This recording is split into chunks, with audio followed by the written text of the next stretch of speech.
আল্লাহর পক্ষ থেকে কঠিন পরীক্ষা। হযরতে ইব্রাহিম আলাইহিসসালাম দীর্ঘদিন সন্তানহীন ছিলেন। বহু দোয়া ও অপেক্ষার পর আল্লাহ তাকে প্রিয় সন্তান হযরত ইসমাঈল আলাইহিসসালামকে দান করলেন।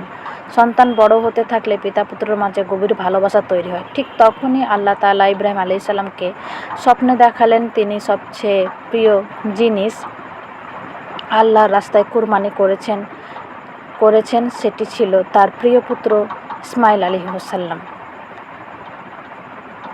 ইব্রাহিম আলাইহিসসালাম বুঝতে পারলেন এটি আল্লাহর নির্দেশ। তিনি নিজের ভালোবাসা, আবেগ ও কষ্টকে আল্লাহর হুকুমের সামনে ছোট করে দিলেন।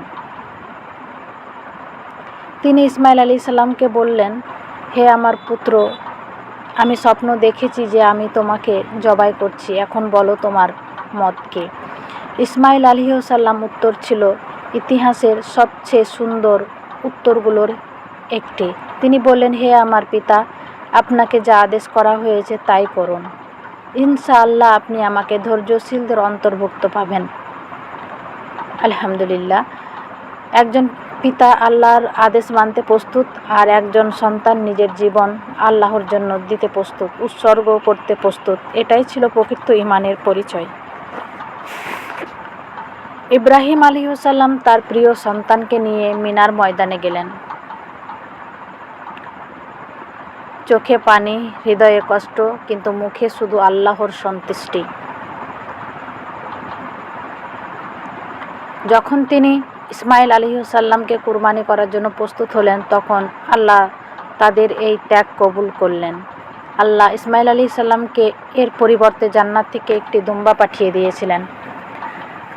এইভাবে আল্লাহ দেখিয়ে দিলেন তিনি মানুষের রক্ত চান না, তিনি চান বান্দার তাকওয়া ও আনুগত্য। নিজের সবচেয়ে প্রিয় জিনিসও আল্লাহর জন্য ত্যাগ করতে প্রস্তুত থাকতে হবে। কঠিন পরীক্ষাও আল্লাহর ওপর ভরসা হারানো যাবে না। শুধু পশু জবাই নয়, নিজের অহংকার, লোভ, হিংসা ও গুনাহকে ত্যাগ করাও কুরবানি। ইব্রাহিম আলাইহিসসালাম শিখিয়েছেন আল্লাহর আদেশের সামনে ভালোবাসাও ছোট। ইসমাঈল আলাইহিসসালাম শিখিয়েছেন আল্লাহর পথে ত্যাগই হলো প্রকৃত ঈমান। কুরবানি শুধু পশু নয়, কুরবানি হলো নিজের নফস ও অহংকারের। আজও কুরবানি ঈদ আমাদের মনে করিয়ে দেয় ত্যাগ ছাড়া প্রকৃত ভালোবাসা হয় না, আর আল্লাহর সন্তুষ্টি সবচেয়ে বড় কিছু নেই। আসসালামু আলাইকুম ওয়া রাহমাতুল্লাহি ওয়া বারাকাতুহু। সবাই ভালো থাকবেন, সুস্থ থাকবেন, আর আমার ভিডিও ভালো লাগলে আমার এই চ্যানেলটির সাথে সবাই যুক্ত থাকবেন। অবশ্যই চ্যানেলটি সাবস্ক্রাইব করে পাশে থাকবেন। আপনাদের দোয়া ও ভালোবাসা না হলে কখনোই আমি এগিয়ে যেতে পারবো না। সুন্দর সুন্দর ইসলামিক ভিডিও পেতে চ্যানেলটি অবশ্যই সাবস্ক্রাইব করবেন।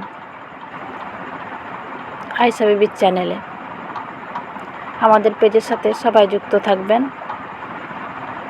সকলকে জানাই আমার চ্যানেলে স্বাগতম। আপনাদের আশায় ছোট পথ চলা শুরু করেছি, আগামীতে অবশ্যই আরও এগিয়ে যেতে পারবো। আমার আল্লাহ তাআলা অশেষ রহমত ও দয়া। আপনাদের দোয়া একবার হলেও মক্কা মদিনা হজ করতে যাব ইনশাআল্লাহ।